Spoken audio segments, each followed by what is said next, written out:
Hey everybody, welcome back to the channel. Alpha Beta Gamma Physics here today, and we are going to be using a bunch of different meters to look at my full radioactive collection. Now, I've done a video in the past, you may have seen it, where I reviewed part of my radioactive collection. I looked at what I thought were the most interesting samples, and I asked you guys, do you want to see a full video? Yes, of course, was the answer, so I figured I'd do that.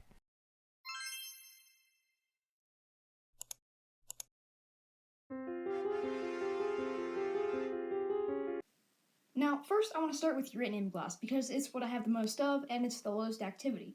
So I'm going to call this class 1 because we're going to go up and up with the activity throughout the course of this video. This is actually pretty common. You may know it or you may not. Most of this stuff is from antique stores. This piece right here, my grandfather bought me. I cannot remember where this piece is from. This piece is from an antique store, and then this piece is from my great-great-aunt. And you also may know uranium glass is fluorescent. Now the first meter that I'm going to test this out with is the Radioactive. Now this seems a little bit strange because this is primarily a gamma detector and uranium glass is mostly an alpha and beta emitter. I want to try it with this simply because I've never done it yet.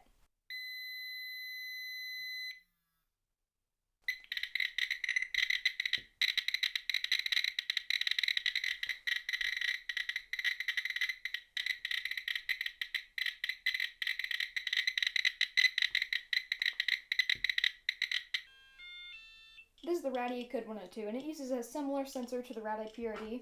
They're both scintillation detectors, but the only difference is this Radioactive uses an NaI, a sodium iodide sensor, and this uses a CSI, which is cesium iodide sensor. So it's just a little bit different.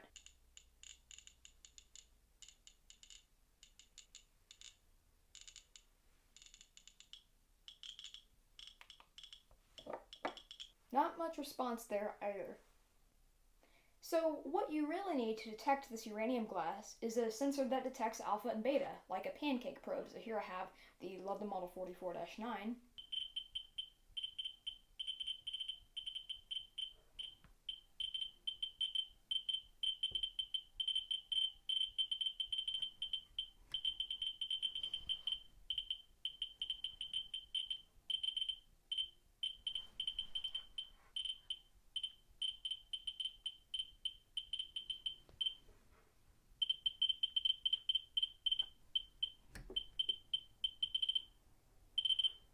So as I was packing this piece up to go get my next samples, I actually noticed that there's a little note on this piece of paper in this bag. So I took it out and I read it, and I actually figured out that this piece of uranium glass is not your ordinary vintage piece of uranium glass. This is new uranium glass. You don't see that a lot. So our next item on this list is this bowl. It seems like a normal bowl, but if you look on the side, actually it's got uranium glaze on it. I discovered it when all I had was this thing, the GQ GMC 500 Plus. I noticed elevated background readings in our kitchen, and I was searching around and I eventually found this, and I decided that this had to be the source, and indeed it is. Now the funny thing is the day before that, my mom actually used this to make my brother pancakes.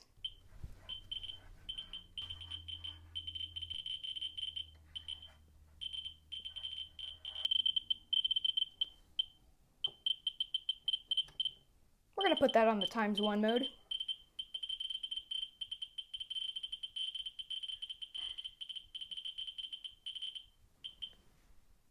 Now, I don't expect to get much response with the Radioactive either because it's basically the same thing as the uranium glass in the sense that it has uranium in it. It's only a little bit more concentrated in this type of uranium glaze. To make this a little bit more sensitive, I'm actually going to go ahead and put this bar graph display in count rate mode, but the actual unit being measured will stay in dose rate.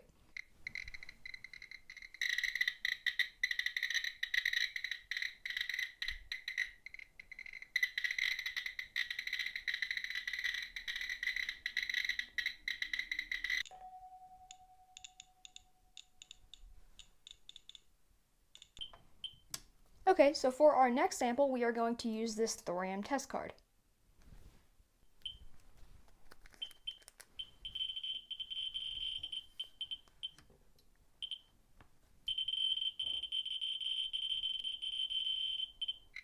Now, I don't expect to get much response on this Radioactive because, again, thorium is like uranium, and it's mostly an alpha emitter, so we may not really see much here.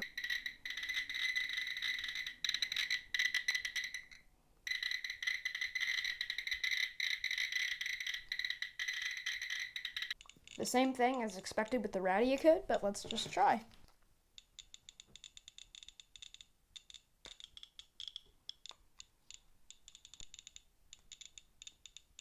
Here I have an americium button from a smoke detector. This is another thing that's commonly found, which you may or may not know. Any smoke detector that is an ionization type will have this inside of it, especially if it's new. The older ones, well, they can have americium. I've even seen radium and plutonium in old smoke detectors. Now, it's important to know that americium is primarily an alpha emitter, and if I had this out of the vial and was measuring alphas, I would easily overload this meter.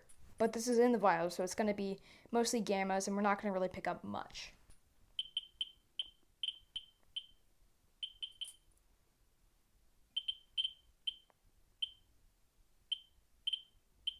Now, since we're only detecting gammas, the one that was for alpha, beta, and gamma really didn't pick up that much.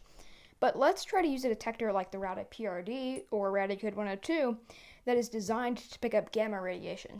Again, I also have the counts per second display, so the dose rate really is not going to show much because this is just, measuring how much you're being exposed to. Now, the count rate is what's going to cause this thing to alarm.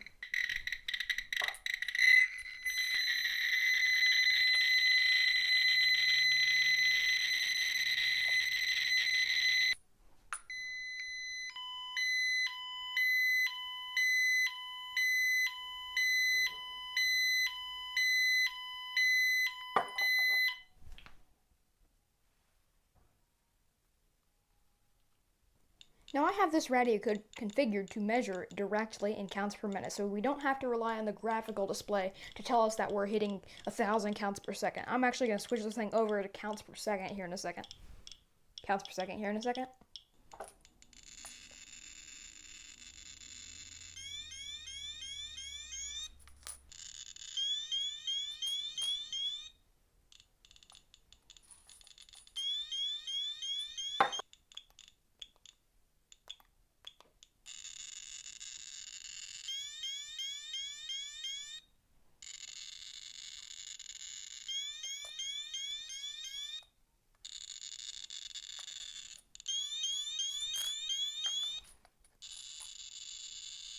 This right here is actually no salt, potassium 40 in there. Now there's technically no point in testing this with the scintillators because this is purely a beta emitter, so there's going to be no response, but yeah, nothing.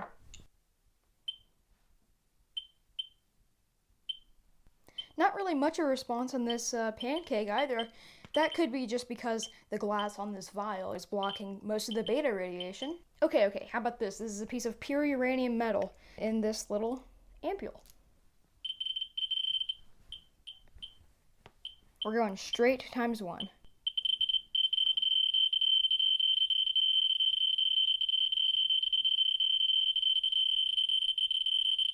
So about 4,000 counts per minute. Although this is still uranium, I am going to test it with scintillation detectors because I think it will respond because it's pure uranium metal here.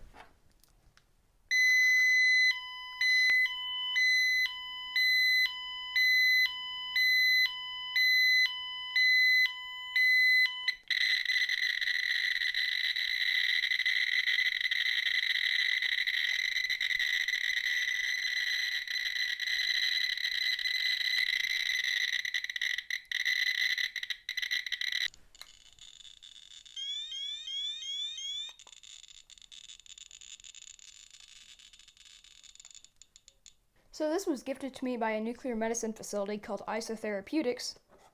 It's a piece of Thorium-232. It's actually in those gas mantles that you see. Those really old gas mantles would have thorium in them. Now they use yttrium, if I'm correct. So you can see it reads 7,000 counts per minute on a Ludlam Model 26.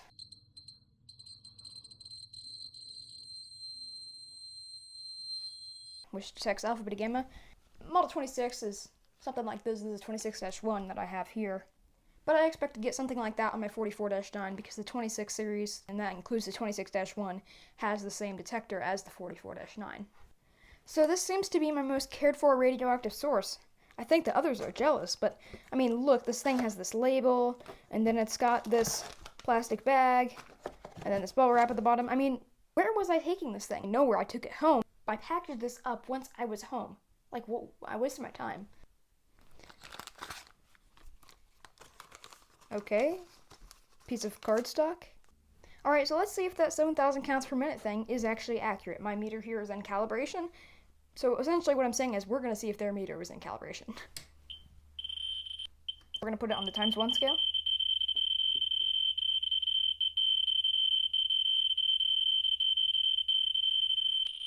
So yes, it looks like their meter was in calibration. It is around 7,000 counts per minute. This one right here is not in calibration, though. It's not in working order either.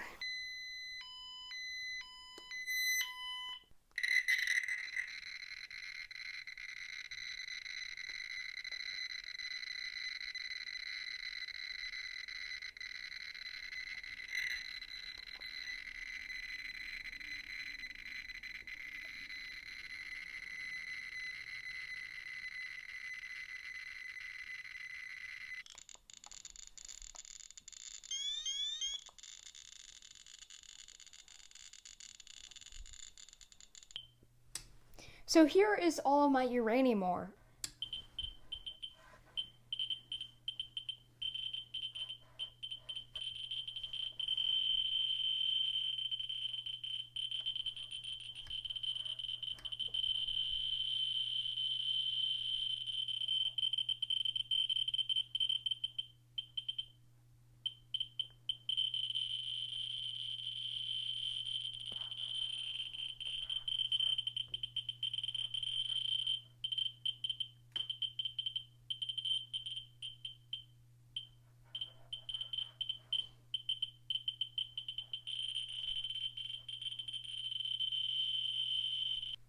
So here's everything out of its boxes.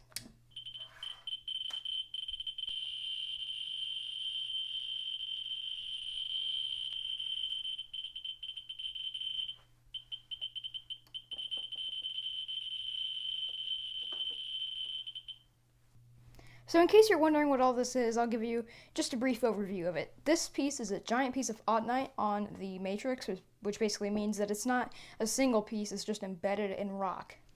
It's not like this piece of autunite here, these pieces I should say. That doesn't have a great history there. It's just a single piece, it's not in the rock like this one is back here. This one is some uranophane. This is one of the hotter samples that I have out here.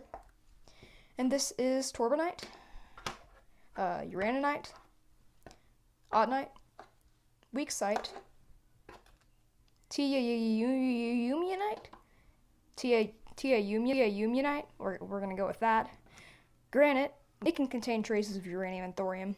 There's another piece of torbanite. Here's the other piece. Now we'll give this a quick scan through with the RadIPRD.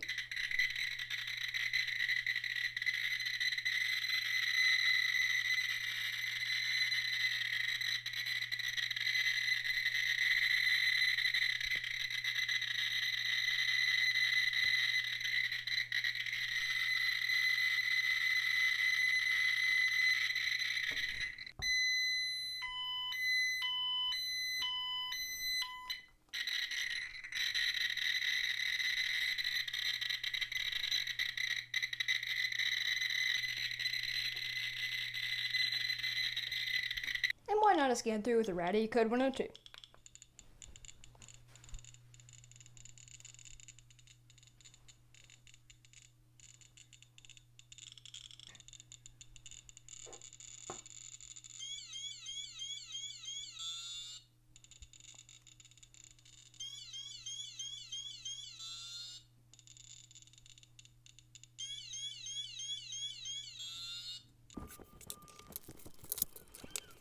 So my last two radioactive sources are my United nuclear spinthariscope. This contains a little bit of thorium in it. And other one is this meter itself. It has this cesium-137 check source on the side with just this little swing open door. This source is, of course, the source that this meter was calibrated with back in November of 2023. It's almost time to get it calibrated again, isn't it?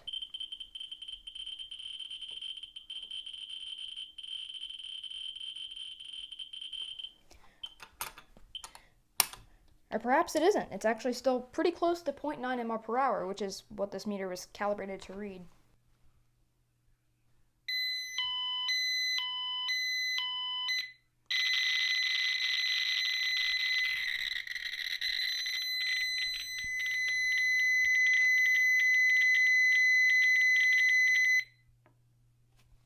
almost 655 microarc per hour. That's insane. So that peaks at around 893 counts per second.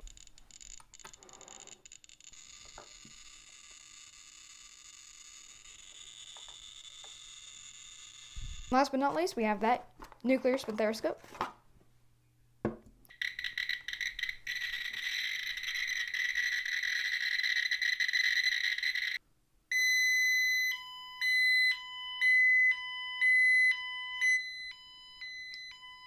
But before we measure this sample with any of my other meters, I want to just tell you a quick story about it because it's kind of funny. So this sample actually came from the same place that the other thorium sample came from Isotherapeutics. They actually donated this to me, and I had to take it home on the flight because I live very far from them. And the guys who saw this on the X-ray machine, well, I almost didn't get to take this home. The guy thought it was the thorium camera lenses, you know, that you sometimes see. Those antique lenses would contain thorium as well. This has a lens on it, and it's radioactive with thorium, so pretty good guess, guys, but not right. And sure enough, just a little bit, it does seem to pick it up. About 1.8 thousand counts per minute right here. Not really that active.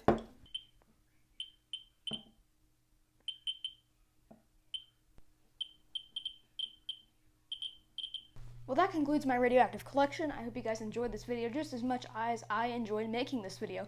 It was super fun to get to see what some of these samples read on these meters, because I'm going to be honest, I haven't tested them all yet, before this video, I mean. Be sure to leave a like, subscribe, and hit the bell. If you have any questions or suggestions, I will be very happy to answer you in the comments. Thanks for watching.